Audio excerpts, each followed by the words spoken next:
Thanks for staying with us on the conversation. Earlier, we had discussions about Tunisia, where the President Kais Saied has brought about a proposed constitution which will be put to a referendum on July 25. And the head of the Constitution Committee has condemned it, saying that that draft is not what he proposed to the president.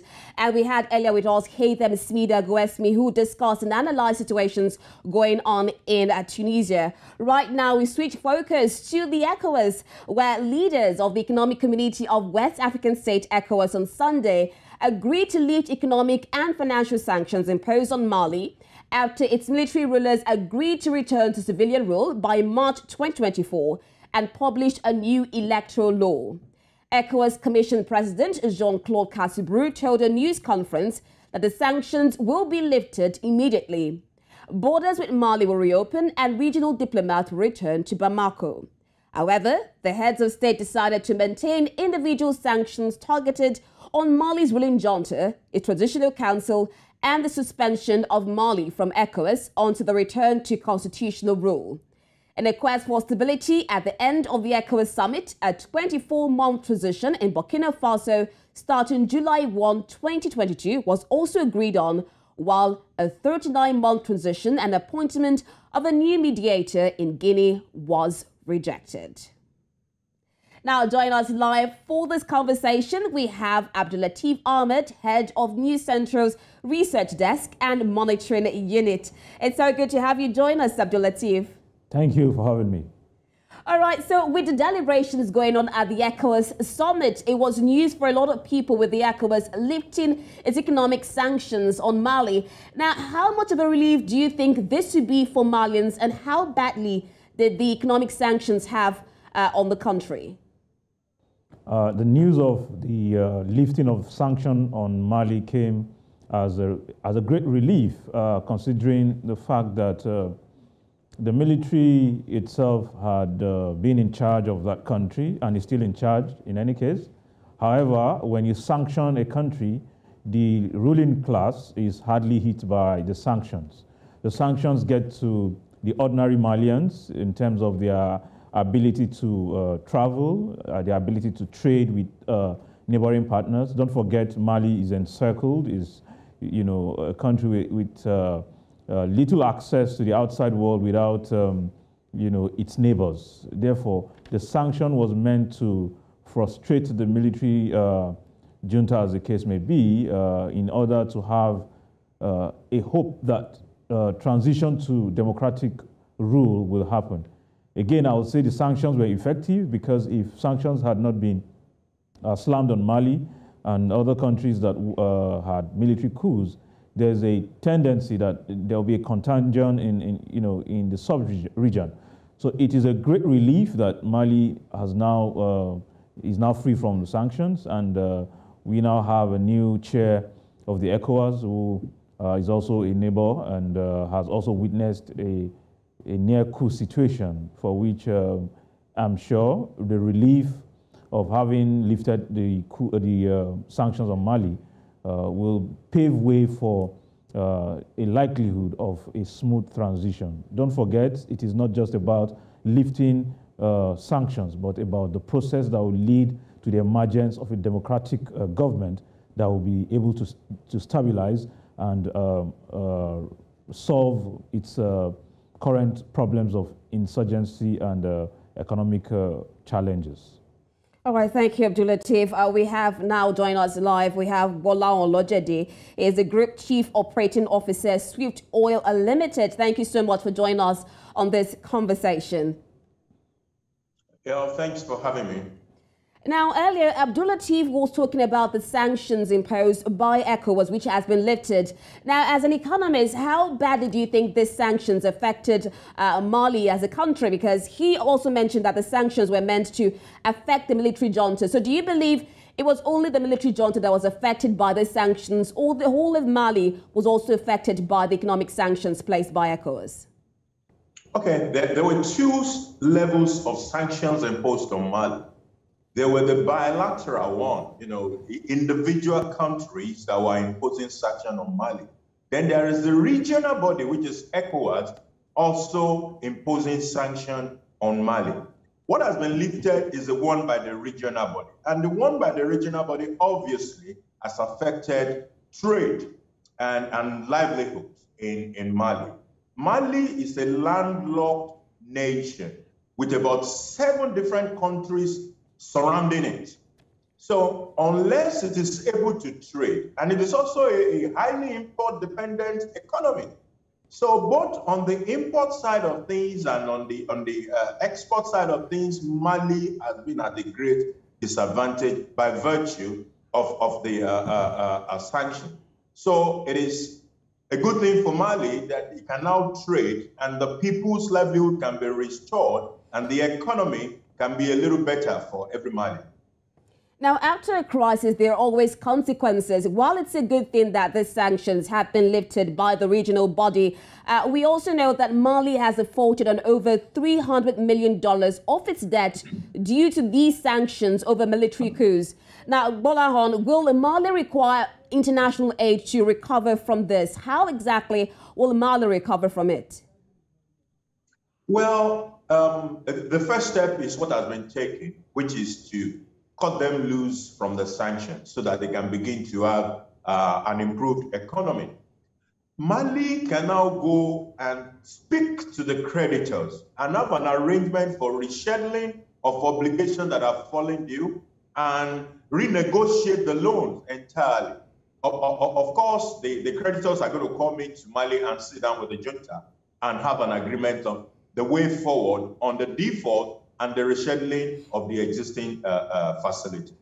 That's the way things are likely to proceed right now. Okay, and we wonder if the creditors will actually listen to the plea. I would like to bring in Abdulateef right now because aside from the lifting of the sanctions, as you mentioned earlier on, the reason for all this is for political stability in Mali after the coup.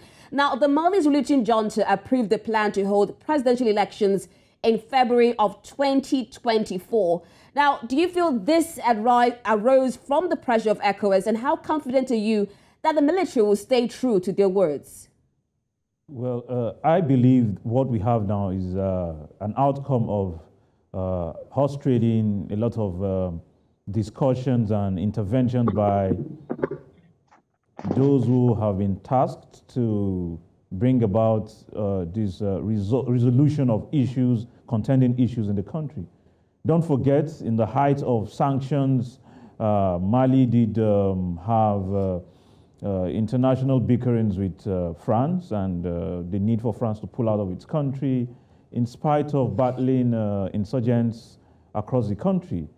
Therefore, what I see now is a culmination of several agreements and several interventions by those who have been tasked to go into the matter and understand the process. Now, why the process needs to be understood is the fact that at the end of every process, there's a need for an outcome that will be favorable for both the military and the citizens. Now, if the process is done in such a way that it's in a hurry, like a lot of persons were proposing in the first place, there's a tendency that the military hands over to a fragile democratic government and another coup d'etat will happen, or miscreants and insurgents will topple the government. Again, it sets back the military and affects military strategy to hold the country together. So the military junta had initially suggested a five-year plan, but ECOWAS countries had seen that the 5-year plan was not tenable, was not feasible, and the pressure, the understanding, the discussions with the government gave birth to what we now have. I'm assuming that the document that is being worked on, the revision of the Constitution, and the chance that there will be elections, democratic enabling of the system is a big sigh of relief. A sigh of relief indeed for Malians. Now, let's move over to Burkina Faso because according to the ECOWAS summit, it wasn't just in Mali where economic sanctions were lifted. We also had in Burkina Faso where there was a pledge from the military junta to restore constitutional order within 24 months. And it was accepted with economic sanctions also lifted. Now, compared to Mali, I know the situations are a bit different, Abdulateef. Do you think the ECOWAS was too hasty in lifting sanctions, and how do you see this playing out? I don't think ECOWAS was too hasty in lifting sanctions. I believe that there's an understanding that as long as the sanctions remain, the countries cannot function to the capacity it ought to function. Now, don't forget that this country is battling insurgency.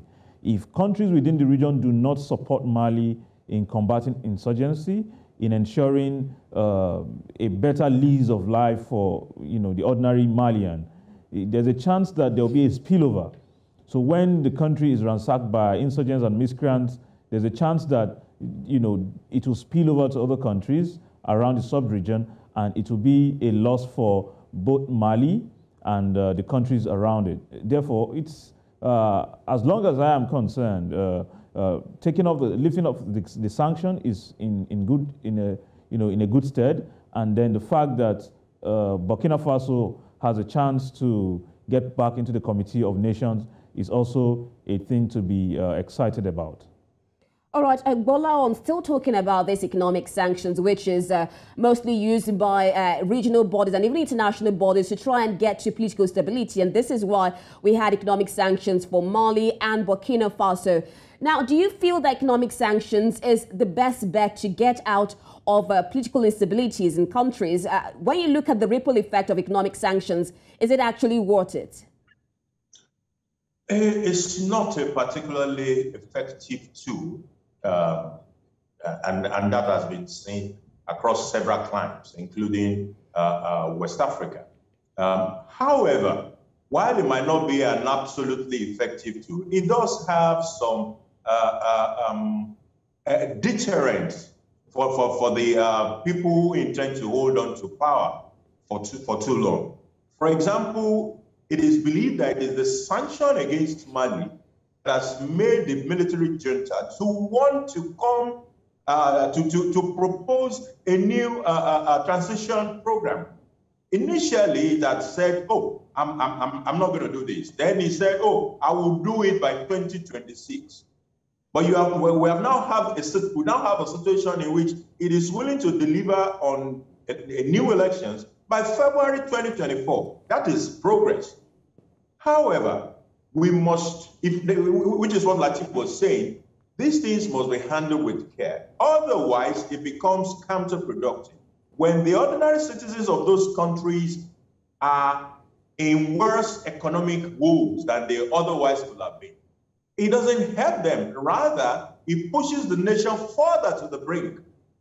And the entire sub-region may be further endangered by what is possible if the population of Mali or Burkina Faso and even Guinea get pushed further into economic crisis. And the spillover for the entire sub-region is better imagined. I'm happy you brought about Guinea. Now, Abdulateef, the 3-year transition plan proposed by coup leaders who seized power in Guinea in September was rejected by ECOWAS. Rather, they were obliged to create a new timetable by the end of July or face once again economic sanctions. Now, will Guinea's junta bow to pressure, and what alternate options do you think they have at this point in time?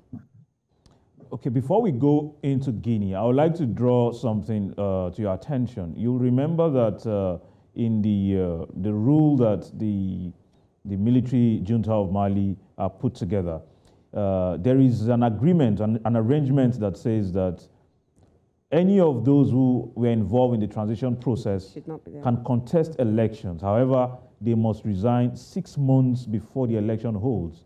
Such arrangements boosts the trust, amongst the people, amongst the citizenry. They understand that yes, those who are involved are genuinely interested in transition into a democratic setting. For Guinea, you cannot have it all, considering the fact that the transition to democratic process does not need to take too long. You must show that you are willing, you are able, and put in the modalities to ensure that the transition runs smoothly.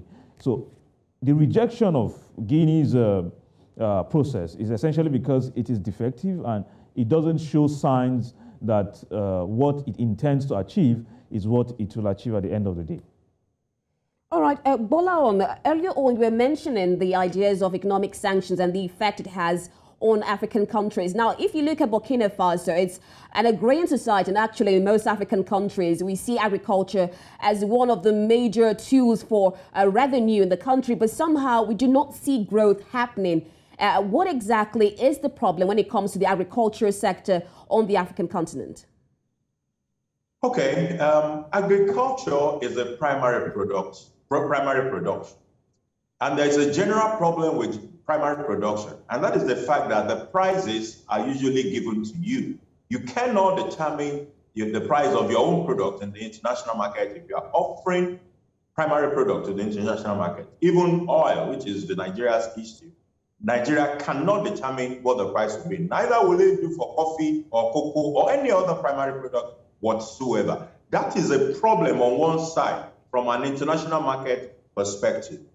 Locally in West Africa, when you look at our production, you see the quantum of wastage that happens every year. In certain product categories, you have as much as 50% of the production wasting. Why do they waste? Electricity, poor electricity availability across most part of the sub-region is a major problem.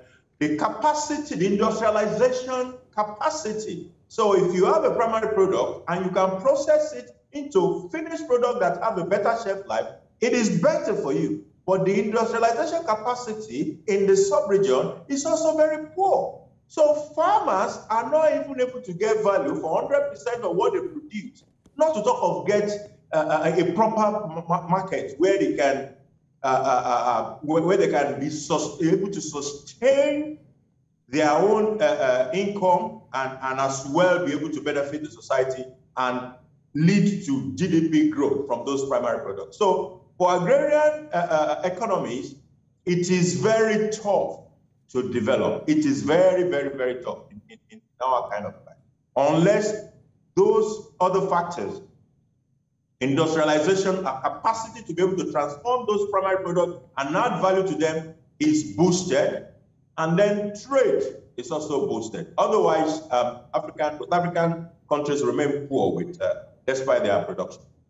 All right, thank you. We'll still go back to the economy now. The reason why we're focusing on this is one of the reasons that most donors use. They talk about poverty, talk about security, and that's why we have a series of coups going on in the West African region. But still emanating from this ECOWAS, the 61st ECOWAS summit, Abdulateef, in a unanimous election, President Omar Sissoko Embalo of Guinea-Bissau was on Sunday elected the new chairman of the Authority of Heads of State and Government of the Economic Community of West African State.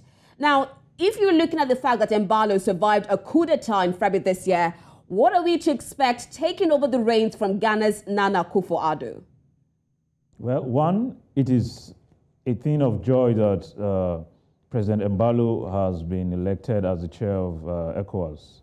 He has a lot to learn from President Nana Akufo, for example, because you are looking at two countries with extremities. Extremities in the sense that Ghana has been one of the most stable democracies in Africa over the years, and it hasn't had coup d'etats, it hasn't had parliamentary upheavals that a lot of other countries have witnessed. However, it's a goodwill that has been extended to him, a chance for him to learn from other countries and reflect it in his country. He has everything to learn, like I did say, from President Nana Akufo, and he can translate some of the ideas that are working in Ghana in his own country, because that's a template that we are all enviable about. So it's one, it is good. Two, there's a chance for him to leverage on that to have a more peaceful environment to govern. Again, he must be mindful that he doesn't take the affairs of ECOWAS more importantly than the governance of his state, because there is always a temptation to say that you will resolve the problems in other countries, leaving yours behind. If that happens, what we feared initially in February this year may happen again. Abdulateef, looking at the fact that he should not only focus on ECOWAS, but also on the regional, on his own country. Now, he blamed earlier on the fact that there were drug barons who were actually tampering with his governance. How well do you think that Mbalo has been able to handle that situation? Apart from few arrests, investigations, and in recent times there has been an increased security along the coast of the country. You'll understand that the drug, Guinea-Bissau is one of those hotspots in terms of drug trafficking and movement in the sub-region. And drug trafficking is one of those components of cross-border crimes, which will involve arms smuggling. Sometimes when you find the drug dealers, they're actually trading drugs for guns. They are trading guns for mineral resources. They are trading mineral resources for hard cash and currency. And all of these things are what they use to raise the campaign of terror and violence in the region. Again, when they do this, it is because they want to continue to test power with the state. And there will be need for better reinforcement. But I know there is a stationed reinforcement by ECOWAS, which sent in troops to Guinea-Bissau in a way to stabilize and give it the reassurances that it is not alone. The war against the miscreants and drug barons and drug lords will be a collective effort by member states of ECOWAS.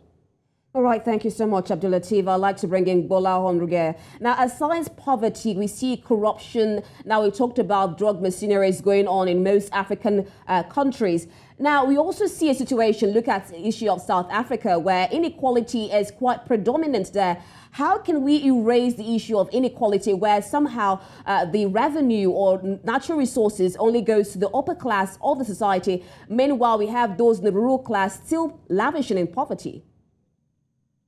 Okay, those are issues of leadership. If you take, we can even decide to use Nigeria as an example. You go to the local government level in Nigeria today, and the problem will start from who are the leaders at that level.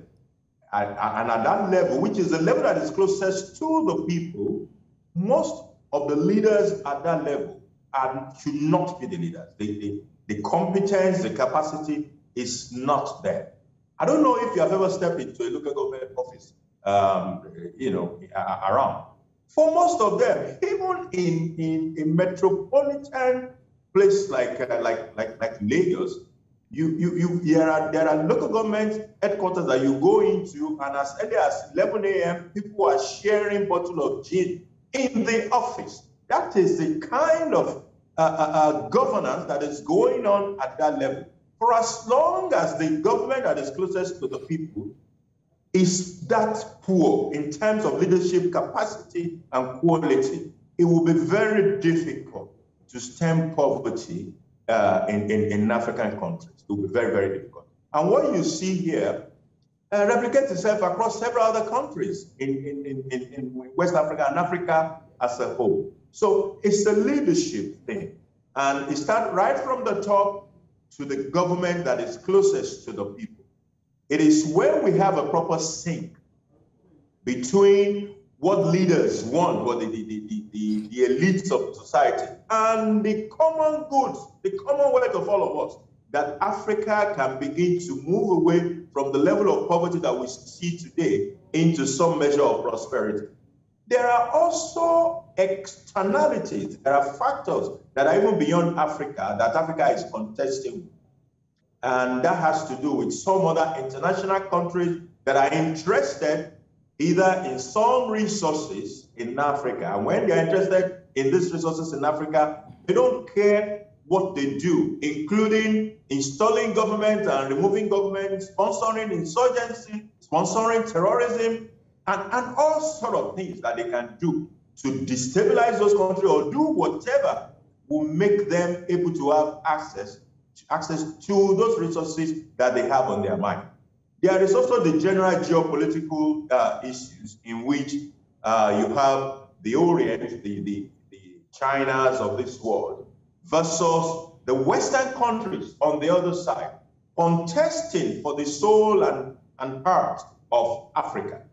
And some of these influences are not necessarily in favor of Africa, because there are clashes of influences. There are all sort of under the table dealings that are not helping Africa as well. But I think the most important part is the inner issues within Africa itself, issues of corruption, issues of the quality of leadership. If we get that right, we can begin to make a dent on poverty level across Africa.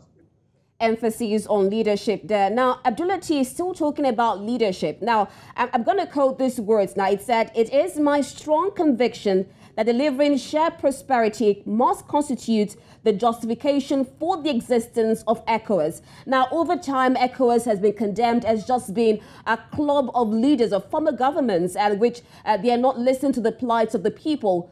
With the deliberations so far, do you think that ECOWAS is ready to actually meet with the yearnings of the people and bring about substantive growth on the continent? Well, looking at the governance structure of ECOWAS, one of the issues of contention, or one of the areas where concerns have been raised over time, is the disparity in communication. Some will say that there are Francophone countries and then Anglophone countries within the region. Again, there are other countries bordering ECOWAS which falls into Central Africa Republic, Central Africa, that shares prosperity with ECOWAS. Countries like Cameroon, I see that there is no other way out except that there's a collective effort by the region. Now, if you remember again that there was a deployment in Mali, a deployment in, suggestions for deployment has been raised for Burkina Faso also, considering the fact that there is general animosity against French forces in the region. And so what it seemed to me is that shared prosperity will come from understanding that security anywhere or insecurity anywhere in the sub-region can impact on security anywhere within the sub-region. Again, unless West African states are unified in terms of their ideas and execution of policies, unless that happens, there's a chance that some of these ideas that we have on paper may just remain on paper without a meaningful impact on the region. There are definitely expectations for the ECOWAS. Now, I'll stay with you, Abdulateef, because arising from this meeting, we saw Côte d'Ivoire's Jean-Claude Cassibrou, who served a 4-year mandate as president of the ECOWAS Commission, is to assume office as governor of the Central Bank of West African State. So what task lies in store for him? There's a lot ahead for him. Now, you will remember that there was a deliberation about a unified currency for West African states, which has been shifted to, I think, next year or 2025. I'm not sure now, but the ECO will have to be a unifying currency for the region. Again, because the problems that West African countries face are similar. They are almost the same. We are confronted with almost the same issues. It offers him a chance, as based on his experiential knowledge, offers him a chance to say between then and now, what has changed and what can we do differently. I'm of the view that he will be able to bring in all the players, or most of the players in that sector, to ensure that the aims and objectives of the ECOWAS are being achieved from what has been aligned, left for him to work on. Okay, I'll take that question back to you, Gbolahan, because this concerns the economy. Now we're looking at a new governor of the Central Bank of West African States, and Abdulateef mentioned the topic of unified currency in West African states. Now, what do you think is the task ahead for this new governor? Okay, the governor has the benefit of having served that regional body as a leadership. So he has a fair understanding and has the right level of interactions with all the leaders from that region, because their cooperation is very important to the success of the central bank. So that is a very strong plus for him. However, integrating Francophone economies with the English countries, English-speaking part of West Africa, we always remain a challenge for someone in this position to resolve. The way Francophone countries run, especially in their alliance with France, is slightly different from what we have with the English-speaking countries. There seems to be some sort of, I'll call it, overbearing influence of France on the Francophone countries, which is much higher than what you see with Britain and its own colonies in West Africa. So hopefully he will be able to manage that next. However, there are opportunities for economic cooperation across the sub-region. And as a central bank governor, he will also have a role to play in that integration, starting from issues of a unified currency for the sub-region and getting some sort of harmonizing things like tariffs, like subsidies, like, which are essentially economic issues. But the one that falls within his own financial portfolio, he must be able to deal with it. Things like the currency and the exchange rate of the West African countries vis-a-vis the individual countries that are there, because the nature of the West African countries, West African currency may not necessarily be the one that will take away or take out the individual currencies of this country, like we saw in the Eurozone. Okay, thank you so much, Gbolahan. Regional cooperation is definitely key at this point in time. Thank you so much, Gbolahan Olojede, Group Chief Operating Officer, Swift Oil Limited, and of course our very own Abdulateef Ahmed, Head of News Centre's Research Desk and Monitoring Unit, for joining us on the conversation. Thank you for having me. Thank you. I no longer work for Swift Oil, by the way. Oh, all right. Okay. All right. Thank you so much, Gbolahan. And that's where we'll draw the curtains for today's edition of The Conversation. To join us again on Wednesday for another edition. I am Rita Omodia.